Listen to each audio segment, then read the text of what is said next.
What's up, guys? Welcome back to my channel, The Practical Therapist. So today we're going to talk about targeting language concepts such as body parts and clothing items using a Mr. Potato Head toy. So let me make sure I've got a picture of Mr. Potato Head right there in the screen so you guys can see it.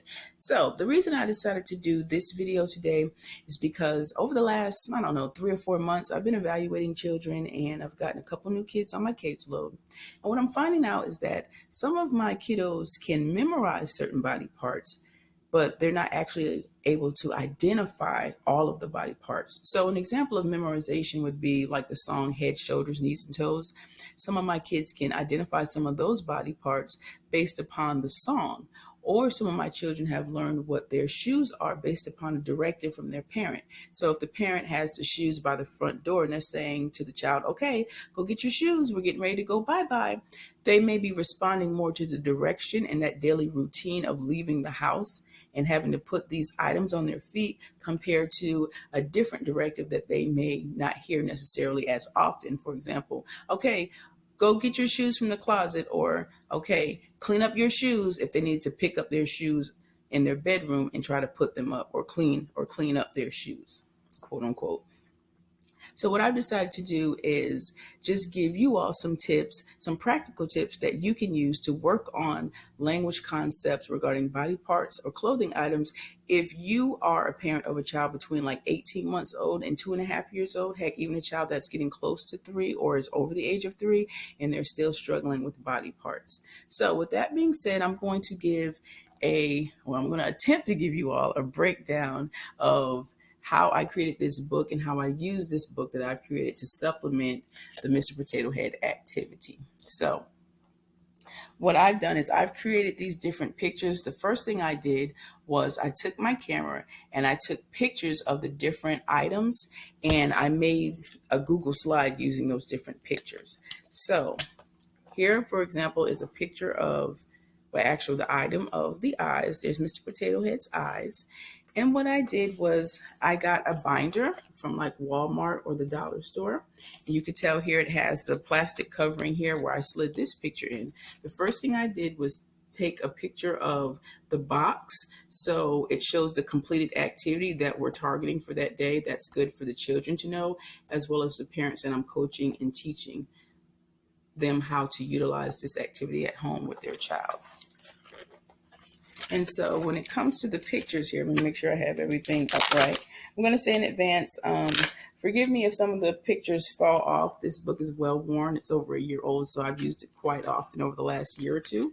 So going back to the eye example, what I did is I just placed, for example, the eyes on my carpet and I took a picture of them. I made sure there was nothing else around the eyes that would distract the child from the picture. And I also typed in eyes above the picture of the eyes. Even though I have pre-readers, it's more so for the parents, so you know, okay, this is the body part that I'm working on.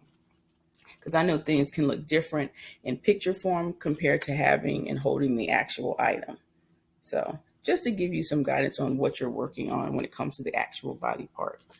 And again, I did the same thing for the nose. Here's a picture of the nose. Again, I made sure it was placed with no distractors around. Again, if you're just looking at this with no context, you may not know what this is. So again, I typed in the word nose.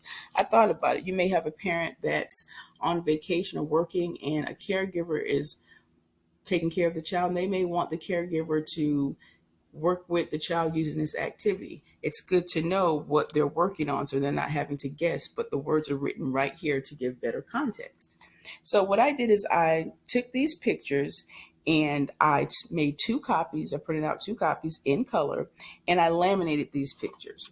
And I also used Velcro. So here's the picture, the first one that I laminated and cut out, and then I put some Velcro on the back here. So this is more of the plastic Velcro dot, so I made sure that the matching corresponding picture has more of the cotton-like Velcro dot so that, you know, it will stick and you can easily pull it on and off.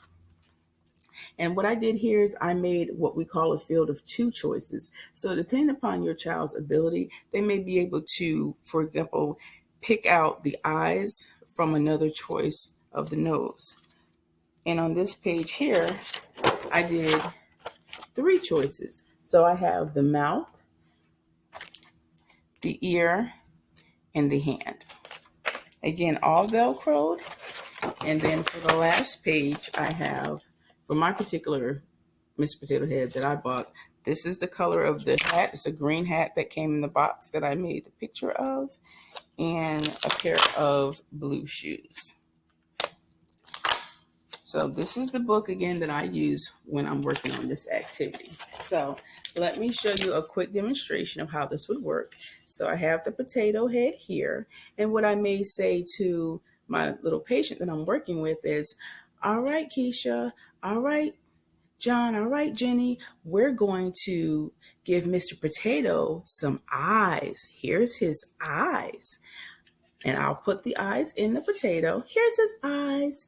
And then what I'll do is I'll set the potato aside, make sure I have my book. We're going to go to the field of two choices here. Ooh, can you find eyes? Can you find the eyes? It's your turn. And so I'll pull up the eyes. Here's the eyes. Here's the nose.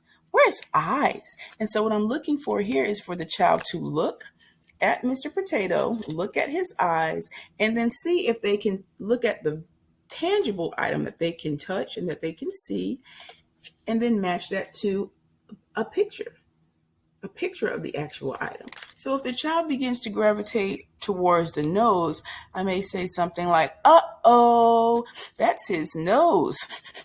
And maybe use an auditory cue like sniffing my nose, and then I'll redirect the child to the right choice. But we want to find his eyes. And I may remove my glasses and blink my eyes just to bring attention to my eyes, or cue the parent to touch their eyes, or gently touch above the child's eyes to just redirect them to the correct choice that we're looking for. And if the child begins to move and towards the eyes, I'll say, oh, good job. You found his eyes.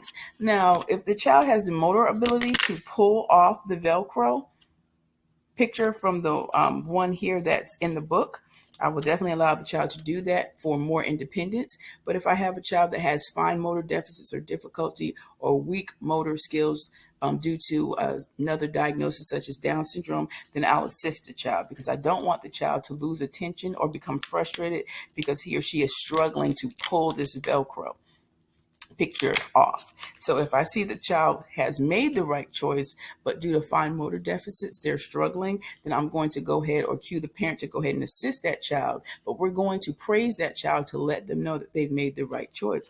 Oh, look, you found his eyes. Good job. Yay. And then what we'll do is we'll remove the picture of the eyes, and then we'll match up the eyes with the actual tangible item here, the eyes, so the child knows that we have a perfect match and we've identified the eyes on Mr. Potato Head. And so moving forward, we would do the nose. Again, I would say, oh, we found his nose. And I would push in his nose. And again, I may bring attention to the nose by sniffling my nose. Nose. Nose. So I've touched my nose to bring attention to my nose. I've given that auditory cue for the child to listen to by sniffling with my nose. And I've also referenced the nose on Mr. Potato Head. And so again, I will take the picture of the eyes. I will make sure that that's back in the book. So now the child has, again, two choices to choose from. And we would do the same thing we did with the eyes. Let's find his nose. There's your nose. I may gently touch the child's nose while, again, I give the auditory cue of sniffing. And then I will wait to see if the child gravitates to the right choice of the nose. And then, again, using the actual toy, if the child wants to attempt to put the nose in, or if they reach for it, I may pull the nose out and give the child the nose. Okay, your turn. Let's put in Mr. Potato's nose. And depending upon the child's, again, dexterity and fine motor abilities, if they can push the nose in, great. If, again, the child is struggling, or you see they're not able to make the connection to the nose, to the middle hole here where the nose goes into this spot here, again, I will give some hand-over-hand guidance to the child or prompt the parent to do so that the child does not get frustrated due to their limited motor ability, but we're putting them back on the right track and we're giving them something physical to do to also keep their attention to this activity. So that's it for today, guys. I hope you guys enjoyed it. I will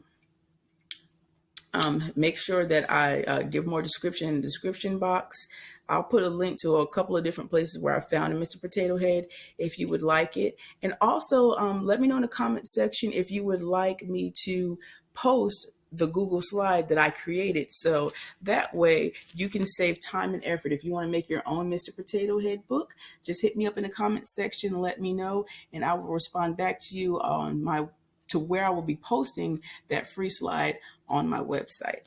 All right, guys, I will talk to you guys soon. Take care. Make sure you like, share, and subscribe, and I will see you guys in the next video.